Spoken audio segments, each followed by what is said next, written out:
Hey guys, I wanted to talk to you today about exercise of the week. So my exercise that I've picked this week is the lunge. It's a really cool exercise if done correctly. So many people do the lunge and they report that they feel knee pain, and that's probably because we're not activating the right muscles. So the idea of the lunge is that it does work the legs and the bottom, but if we can do it in a way so that we also activate our glute med, which is the muscle at the side of our glute here, it can also actually help with knee pain because that's the muscle that's responsible for rotating that the hip to rotate the knee in and out. So what I'm going to show you today is how to do your lunge effectively and start to help reduce some of that knee pain that you might be having and get the real benefits of the lunge. So the benefits of the lunge are that they are going to work the glutes. If done correctly, they can give us a really good perky bottom, really good toned legs, and not knee pain. So I'm going to talk you through how to do a lunge effectively, get the right things working, and then you'll be able to enjoy that lunge for years to come. All right? Just because I see it done so poorly so much of the time, so I thought I'll just stop, take a little video.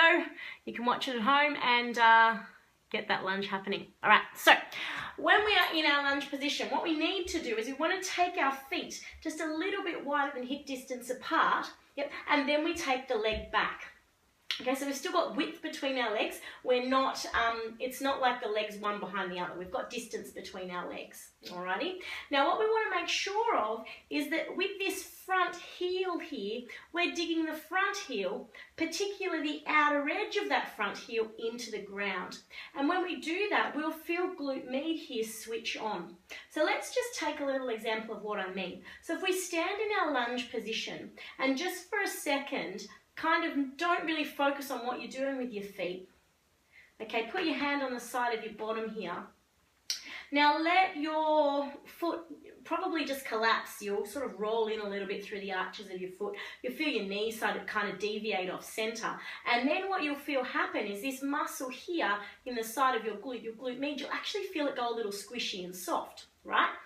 But if we can then change it so we maintain the arch in our foot, we get weight into the outer edge of that heel, then what we feel is that that glute med switch on. It should become a little bit firm under your fingers.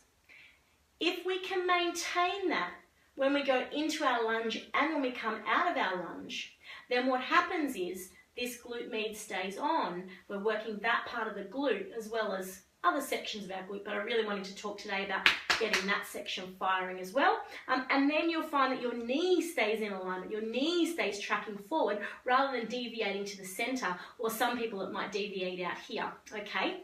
So let's go into that lunge, all right? Bear in mind if you're pregnant, your lunge needs to be a lot shorter in distance. So we don't want to have a big long lunge. We're going to have more of a short distance between the legs, and we're still coming down, still activating through glute med, so we can feel that on there. All right, so I'm going to do a big long lunge. All right, what we're going to do here is we're going to sink down into our lunge, and as we do so, we want to make sure that our knee stays behind our toes. It kind of actually lines right up with our ankle there, rather than slipping forward, okay? So knee is lined up over our ankle, it's not slipping over our toes, and I've got weight in my heel, in the outer edges of my heel, so my glute is on there, okay? Then when I come back out of my lunge, I'm going to keep squashing that heel into the ground and come out of my lunge, and I feel that glute on there the whole time, which is awesome, which is what we want, okay? So a couple other things to look out for in your lunge. You're going to come down, you want the weight straight through the center of the body, focusing in on digging that heel into the ground. We want to keep our body upright. So I often will see people do their lunge and they'll actually tip forward as they do it. Yeah, so we don't want to be tipping forward. We want to keep that chest up.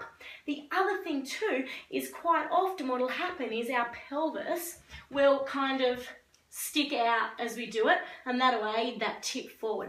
So I want you to kind of imagine that that tail, if it's sticking out, you're just going to bring it back into neutral, okay? There, don't want to tuck it under between the legs, you just want it in neutral so that then the core can activate effectively as well. Because if our pelvis is in the wrong position, then that core is not going to be switching on. Alrighty, so let's do a few of those. We're going to come down into our lunge and straight back up. Now what may happen depending on any muscle imbalances we have, is we might see a shift in our hips as well. We want to try and keep those hips nice and level as we come in and out of that lunge. That's it. We do a couple on the other leg. Okay, so same thing, set it up. We've got weight in that heel, okay, and we're going to sink down and back up. Alrighty, we can also do our alternating lunges. Down and up. Now, if you are experiencing any kind of knee pain, all right, it's probably better to do those lunges stationary than doing those alternating lunges, all right, until we get things strong, and then we can get back into doing the alternating version. The other thing you could do if you are experiencing knee pain, see if we can still be working the muscles, is you could hold onto a broomstick or even a pole. I sometimes get the girls to do so that they've got some support there. They're just coming down a little way and back up. Yeah. We want to try to keep those hips level and avoid that knee moving in or out as we do that lunge. Alrighty, hope that helps. Hope you can start to enjoy the lunge rather than have pain in the lunge and get the benefits of the lunge. Enjoy, have a great day.